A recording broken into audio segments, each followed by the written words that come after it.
ఓం గంగణపతే నమ. క్రీం మహాకాళికాయ నమ. ఐం సరస్వత్యే నమ. శ్రీమాత్రే నమ. ఓం నమ శివాయ. శివాయ గురువే నమ. క్రీం క్రీం మహాకాళికాయ నమో నమ. ద్రాంగత్తాత్రేయాయ నమ. ఓం నమో భగవతే మేధా దక్షిణామూర్తి మహ్యం మేధాం ప్రజ్ఞం ప్రయచ్చస్వ. క్లీం కృష్ణాయ గోవిందాయ గోపీచనవల్లభాయ శ్రీకృష్ణ పరబ్రహ్మణే పరంజ్యోతిషే నమో నమ. ఆదిత్యాది నవగ్రహ దేవతాభ్యో నమో నమ. మాతృభ్యో పితృభ్యో ఋషిభ్యో గురుభ్యో నమో నమ. క్రీం మహాకాళికాయ నమో నమ. యూట్యూబ్ ప్రేక్షకులందరూ కూడా నమస్కారం అండి. నేను పాలపర్తి గురునాథ శర్మ, జ్యోతిష్యం వాస్తు సిద్ధాంతిని. ఈ రోజున మనమంతా కూడా తెలుసుకునే టాపిక్ ఏంటంటే, ప్రధానంగా చూసుకుంటే 2026 సంవత్సరంలో భాగంగా ఆంగ్ల సంవత్సరంలో శనీశ్వరు యొక్క కార్యకత్వాలు ఏ రకంగా ఉన్నాయి, శనీశ్వర ప్రభావం అంతా కూడా మేషాది ద్వాదశ రాశుల వాళ్ళకి ఎటువంటి ఫలితాలంతా కూడా ఇవ్వబోతున్నాడు అనేది, శనీశ్వరుడి యొక్క వీక్షణ దృష్టి వక్రగతి ఏ రకంగా ఉంటుంది, ఈ యొక్క శనీశ్వర ప్రభావం అంతా కూడా వివిధ రాశుల మీద ఏ రకంగా ఉంటుంది విశ్లేషణ చేయడం, సంపూర్ణ జాతకం అంతా కూడా చెప్పడం జరుగుతుంది. గోచార చక్రవశాత్తు అంతా కూడా సంపూర్ణ విశ్లేషణ అంతా కూడా 2026 ఫలితాలంతా కూడా, ఆంగ్ల సంవత్సర ఫలితాలంతా కూడా జనవరి నుంచి డిసెంబర్ దాకా వివిధ గ్రహాల యొక్క స్థితిగతి ఏ రకంగా ఉంటాయి, ప్రధానంగా చూసుకుంటే శనీశ్వర ఫలితాలంతా కూడా ఈ రకంగా ఉంటాయి అనేది తెలుసుకోవడం జరుగుతుంది. ప్రధానంగా చూసుకుంటే శనీశ్వరుడు అంతా కూడా కర్మ ఫలదాతగా ఉండడం, ప్రధానంగా ఈ శనీశ్వరుడు అంతా కూడా ఈ యొక్క అర్ధాష్టమ శని ప్రభావం కానీ, అష్టమ శని ప్రభావం కానీ, ప్రధానంగా ఈ యొక్క ద్వాదశ స్థానంలో ఉంటే కనుక ఏలినాటి శని ప్రభావం కానీ ఇవ్వడం జరుగుతుంది.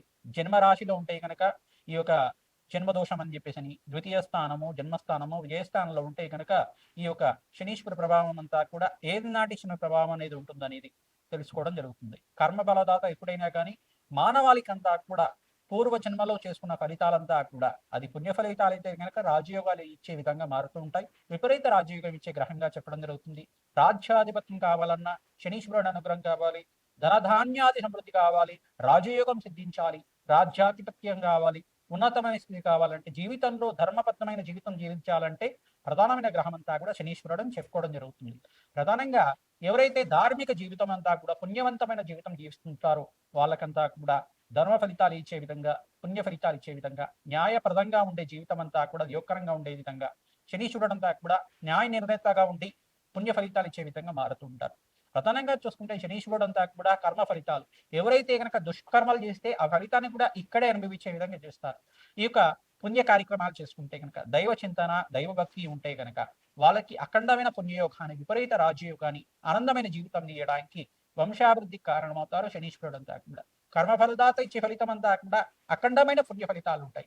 ఈ యొక్క శనీశ్వరుడు యొక్క మార్పు అనేది ప్రధానంగా చూసుకుంటే స్థిరంగా ఉంటుంది. ఎక్కువ 2.5 సంవత్సరాల దాకా ఒక రాశి నుంచి ఇంకో రాశికి మారడం జరుగుతుంది. స్థిరత్వంగా మందగమనుడు అని చెప్తారు. ప్రధానంగా చూసుకుంటే నిదానంగా నడిచేవాడు.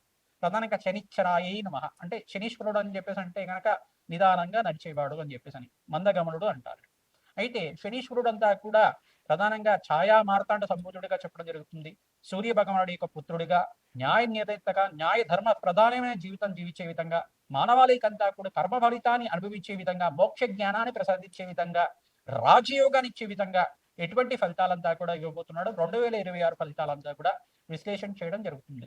ప్రధానంగా శనీశ్వరుడు ప్రీతికరంగా ప్రతినిత్యం కూడా కాలభైరవ స్వామి దేవాలయంలో అందరూ కూడా ఈ యొక్క అష్టమి, నవమి, ఏకాదశి తిథుల్లో కానీ, దశమి తిథుల్లో కానీ, త్రయోదశి తిథుల్లో కానీ, మాస శివరాత్రి రోజైనా కానీ, అమావాస్య పౌర్ణమి వేళల్లో కూడా, ప్రదోష కాలంలో, ప్రధానంగా ప్రదోష కాలంలో ఎవరైతే కనుక కూష్మాండ దీపాన్ని, తెల్ల గుమ్మడికాయనంతా కూడా ఈ యొక్క గుమ్మడికాయ దీపం అంటారు, దీన్నంతా కూడా కూష్మాండ దీపం అంటారు, ఉప్పు దీపం అని చెప్పేసి అంటారు.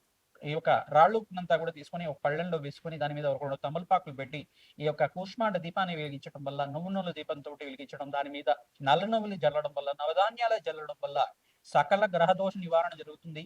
కాలభైరవ స్వామి దేవాలయంలో కానీ, అమ్మవారి దేవాలయంలో, దుర్గామాత దేవాలయంలో కానీ, మహాకాళి దేవాలయంలో కానీ, మహాలక్ష్మి దేవాలయంలో కానీ కూష్మాండ దీపాన్ని తరచుగా వెలిగిస్తూ ఉండాలి.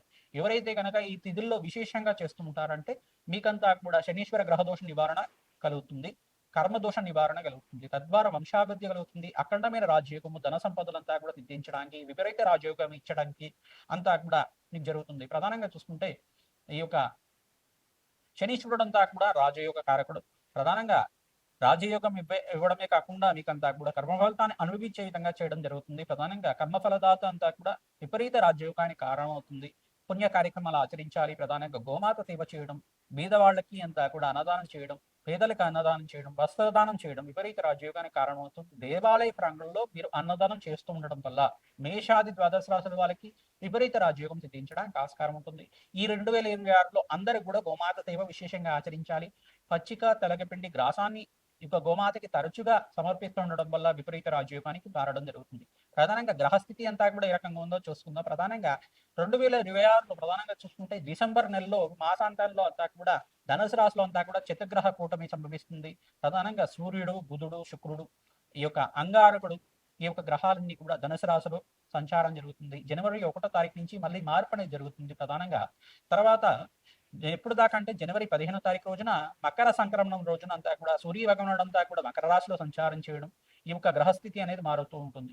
ప్రధానంగా చూసుకుంటే 45 రోజులకు ఒకసారి అంగారకుడు మారడం జరుగుతుంది. నెల రోజులకు ఒకసారి ప్రధానంగా ఒక రాశి నుంచి ఇంకో రాశికి నెల రోజులకు ఒకసారి 3 గ్రహాలు మారుతూ ఉంటాయి. ప్రధానంగా బుధుడు, శుక్రుడు, రవి భగవానుడు అంతా కూడా సూర్య భగవానుడు అంతా కూడా నెల రోజులకు ఒకసారి ఒక రాశి నుంచి ఇంకో రాశికి మారుతూ ఉంటారు అన్నమాట. 15వ తారీఖు నుంచి మారిన సూర్య భగవానుడు మళ్ళీ 15వ తారీఖు కానీ 18వ తారీఖు కానీ ప్రధానంగా కుంభరాశిలో సంచారం చేయడం.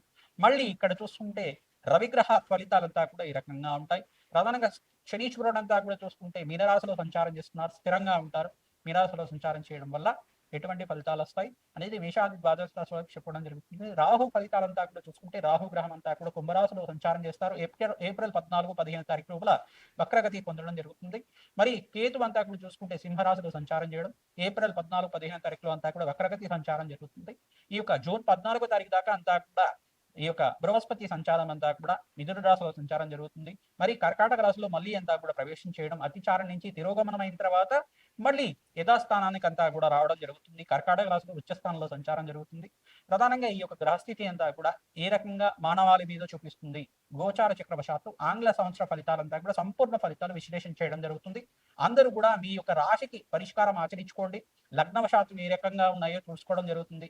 దత్తనాడి ప్రకారంగా మీకు అంతా కూడా జన్మజాతకమే ప్రధానమైన జాతకంగా ఉంటుంది. నాడీ జ్యోతిషం ప్రకారంగా మీకు అంతా కూడా విశ్లేషణ చేసి పరిష్కారం చెప్పడం జరుగుతుంది. కావున మీరంతా కూడా సంప్రదించి మా యొక్క ఫోన్ నెంబర్కి మీ జాతకం అంతా కూడా వాట్సాప్ చేస్తే కనుక మీకు అపాయింట్మెంట్ ఇవ్వడం జరుగుతుంది.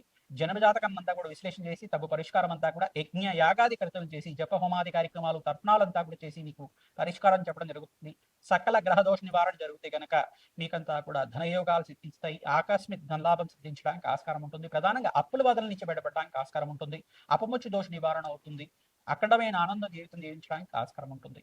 ఈ యొక్క గ్రహాలంతా కూడా మీరు చేసుకున్న అంటే మానవాళి చేసుకున్న కర్మ ఫలితాన్ని అనుభవించే విధంగా చేయడం, రాజయోగాన్ని ఇచ్చే విధంగా చేయడం, భగవంతుడి యొక్క చింతన ఉండాలి. ప్రతి వాళ్ళకి కూడా భగవంతుడి యొక్క సేవ చేయాలి. ప్రతినిత్యం కూడా పుణ్య కార్యక్రమాలు ఆచరించాలి. దేవాలయ దర్శనం అంతా కూడా చేయడం, పుణ్యక్షేత్రాల దర్శనాలు చేయడం, యాత్రలు చేయడం వల్ల విపరీత రాజయోగం సిద్ధిస్తుంది. అఖండమైన పుణ్యయోగం సిద్ధిస్తుంది. ప్రధానంగా శ్రీమాత్రే నమః. మీనరాశి జాతకులకి 2026 ఫలితాల్లో భాగంగా ఆకస్మిక ధనలాభం ఏ రకంగా సిద్ధిస్తుంది. ప్రధానంగా శనీశ్వరుడు అనుగ్రహం వల్ల ధనయోగాలు ఏ రకంగా రాబోతున్నాయి. ప్రధానంగా ఏలినాటి శని ప్రభావానికి మీరంతా కూడా ఎటువంటి పరిష్కారం చేసుకుంటే కనుక మీకంతా కూడా పరిష్కారం దొరుకుతున్నది చెప్పడం జరుగుతుంది. 2026 ఆంగ్ల సంవత్సర ఫలితాలంతా కూడా జనవరి నుంచి డిసెంబర్ దాకా సంపూర్ణ ఫలితాలంతా కూడా విశ్లేషణ చేయడం జరుగుతుంది. ప్రధానంగా శనీశ్వరుడు అనుగ్రహం అంతా కూడా చూసుకుంటే ఏలినాటి శని ప్రభావం అంతా కూడా ఉంది. ప్రధానంగా మీకు స్వల్పంగా అనారోగ్య సూచనలంతా కూడా చెప్పడం జరుగుతుంది. ప్రధానంగా కీళ్ళ వాపులు, కాళ్ళ నొప్పులు కానీ, నడుము నొప్పి కానీ, ప్రధానంగా శిరోభారం కానీ ఉండడం జరుగుతుంది. వాహనాలు ప్రయాణం చేసేటప్పుడు తగు జాగ్రత్తలు తీసుకొని ప్రయాణం చేసుకుంటే కనుక ప్రశాంతమైన జీవితం ఉంటుంది. ఎటువంటి ప్రమాదాలు జరగకుండా ఉంటాయి.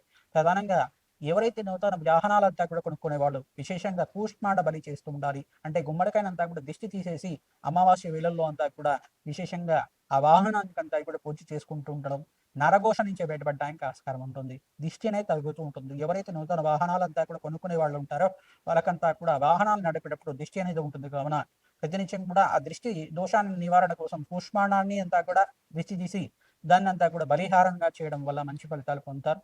ప్రధానంగా చూసుకుంటే ఎవరైతే గనక ఆకస్మిక ధనలాభం కోసం ప్రయత్నం చేసుకున్నారు, జూన్ 14 తర్వాత రాష్ట్రాధిపతి ఈ యొక్క కర్కాటక రాశిలో సంచారం చేయడం, పంచమ స్థానంలో వివాహాది శుభకార్యాలు జరగడానికి, సంతానానికి మంచి సంతానానికి అంతా కూడా కీర్తి ప్రతిష్టలు పెరగడానికి, మంచి ఉద్యోగాల్లో మార్పులు జరగడానికి ఆస్కారం ఉంటుంది. ప్రధానంగా చూసుకుంటే ఇక్కడ బృహస్పతి అంతా కూడా జూన్ 14 తర్వాత కర్కాటక రాశిలో ప్రవేశం చేస్తారు. మీకంతా కూడా ధనయోగాలు సిద్ధించడానికి ఆస్కారం ఉంటుంది. రవి భగవానుడు అంతా కూడా ద్వితీయ స్థానంలో ఉచ్చ స్థానంలో మే 14, 15 తారీఖులో అంతా కూడా ఉచ్చ స్థానం పొందుతారు. కావున రవి భగవానుడు అనుగ్రహం వల్ల ధనయోగాలు కూడా సిద్ధిస్తాయి. ఇక్కడ శనీశ్వరుడు దోషకారిగా ఉన్నాడు కావున శనిగ్రహానికి ప్రీతికరంగా ఈ యొక్క శాంతి హోమాది కార్యక్రమాలు శనీశ్వరుడికి, బుధ భగవానుడికి, శుక్రుడికి, అంగారకుడికి, రవి భగవానుడికి జప హోమాది కార్యక్రమాలు చేసుకోవడం వల్ల విశేషమైన ధనయోగాలు సిద్ధించడానికి ఆస్కారం ఉంటుంది. ఆకస్మిక ధన లాభం కూడా సిద్ధిస్తుంది. శ్రమతో కూడిన సంపాదన మధ్యార్థంలో అంతా కూడా ఏప్రిల్ 15వ తారీఖు దాకా శ్రమతో కూడిన సంపాదన జరుగుతుంది. జూన్ 14 నుంచి నవంబర్ 24 తారీఖు దాకా మీకు అంతా కూడా విశేషమైన ధనయోగాలు సిద్ధించడానికి ఆస్కారం ఉంటుంది. శ్రమతో కూడిన సంపాదన పెరుగుతుంది. విదేశీయానం కూడా ఆస్కారం ఉంటుంది. మీకు అంతా కూడా స్థిరత్వం లభిస్తూ ఉంటుంది. విద్య కోసం ఎవరైతే ప్రయత్నం చేసుకుంటారో విద్యార్థులంతా కూడా కాంపిటేటివ్ ఎగ్జామ్స్ లో మంచి ఉత్తీర్ణులు అవ్వడానికి ఆస్కారం ఉంటుంది. మీకు సంఘంలో గౌరవం పెరుగుతుంది. మాట పట్టింపులంతా కూడా లేకుండా, ఎటువంటి గొడవలు లేకుండా మనశ్శాంతంగా మీరంతా కూడా జీవన విధానం ఉంటే కనుక మంచి ఆనందమైన జీవితం జీవించడానికి ఆస్కారం ఉంటుంది. 2026 అందరికి కూడా మంచి ఫలితాలు ఇవ్వాలని చెప్పి ఆశీర్వాదం చేస్తున్నాం. జగన్మాత అనుగ్రహం వల్ల మీకు అంతా కూడా విపరీత యోగాలు సిద్ధించాలని చెప్పేసి రాజయోగాలు కలగాలని చెప్పి జగన్మాత అనుగ్రహం వల్ల అష్టైశ్వర ప్రాప్తి కలగాలని చెప్పి ఆశీర్వాదం చేస్తున్నాం.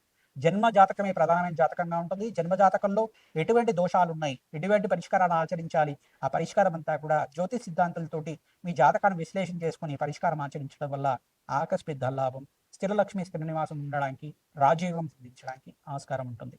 శ్రీమాత్ 2026లో ప్రధానంగా ఈ 4 రాశి వాళ్ళకి విశేషమైన ధనయోగాలు సిద్ధించడానికి ఆస్కారం ఉంటుంది. విపరీత రాజయోగం సిద్ధించబోతుంది.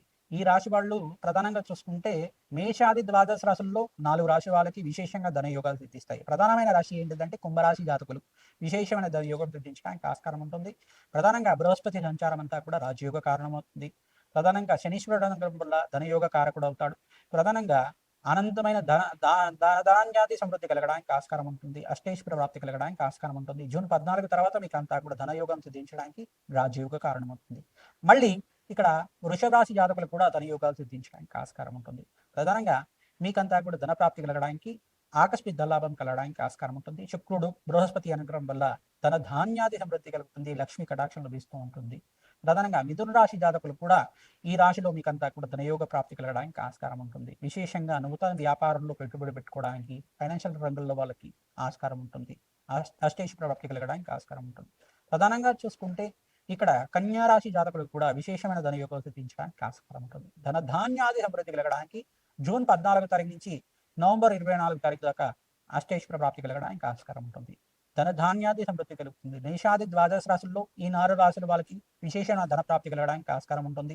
మరియు కర్కాటక రాశి జాతకులకు కూడా బృహస్పతి సంచారం అంతా కూడా రాజయోగంగా మారబోతుంది.